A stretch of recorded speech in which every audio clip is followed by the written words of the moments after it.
Op amp, जिसको operational amplifier भी कहते हैं।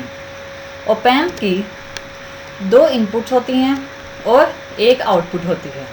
2 इनपुट V1 और V2, एक नॉन इन्वर्टिंग इनपुट होती है और एक इन्वर्टिंग इनपुट होती है, जो एक दूसरे के ऑपोजिट होती हैं, और एक आउटपुट होती है जिसको V आउट से डिनोट किया गया है। V1 को नॉन इन्वर्टिंग इनपुट से डिनोट किया गया है, V2 को इन्वर्टिंग इनपुट से डिनोट किया गया है। और जो आउटपुट टर्मिनल है उसे हम आउटपुट लेते हैं, यहाँ से हम अपनी इनपुट देते हैं दोनों टर्मिनल से।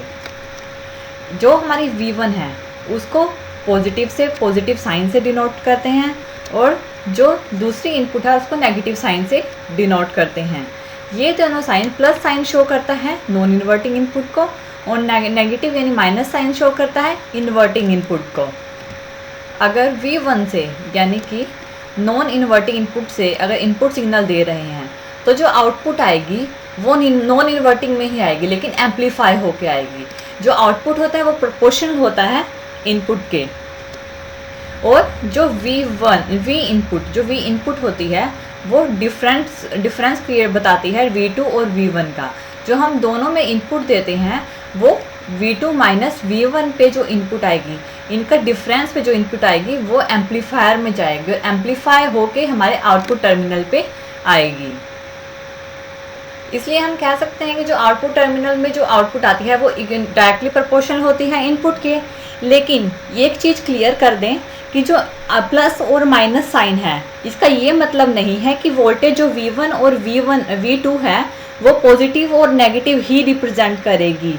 ये क्या करती है, ये पॉजिटिव और नेगेटिव साइन का मतलब है कि इन दोनों का सिर्फ इन टर्मिनल को डिटरमाइन नहीं करती है, ये शो करती है कि अगर हम पॉजिटिव से कोई भी इनपुट दे रहे हैं तो आउटपुट क्या होगी, उसके डायरेक्टली प्रोपोर्शनल होगी और एम्पलीफाई होगी। और इन्वर्टिंग से हम जो भी इनपुट दे रहे हैं आउटपुट उसके डायरेक्टली प्रोपोर्शनल होगी और एम्पलीफाइड होगी। ज़रूरी नहीं है कि जो नॉन इन्वर्टिंग इनपुट है उसे नॉन इन्वर्टिंग सिग्नल ही भेजना है, इन्वर्टिंग से इन्वर्टिंग सिग्नल ही भेजना है। जो आउटपुट है वो डायरेक्टली प्रोपोर्शनल इनपुट की होती है। इन सिंपल वर्ड्स में V1, V2 and V out, ये तीनों यानी कि जो नॉन इन्वर्टिंग इनपुट थी, इन्वर्टिंग इनपुट थी, और जो आउटपुट टर्मिनल है जहाँ से हम आउटपुट लेते हैं, ये नोड वोल्टेज होती हैं, जिसका मतलब ये होता है कि इसको ऑलवेज हम ग्राउंड में रिप्रेजेंट करते हैं। ये क्या करती हैं, इसको हम ऑलवेज ग्राउंड से रिप्रेजेंट करते हैं। ये ग्राउंड होता है और ये नोड इनपुट्स होती हैं और आउटपुट होते हैं, इनको ग्राउंड से रिप्रेजेंट करते हैं।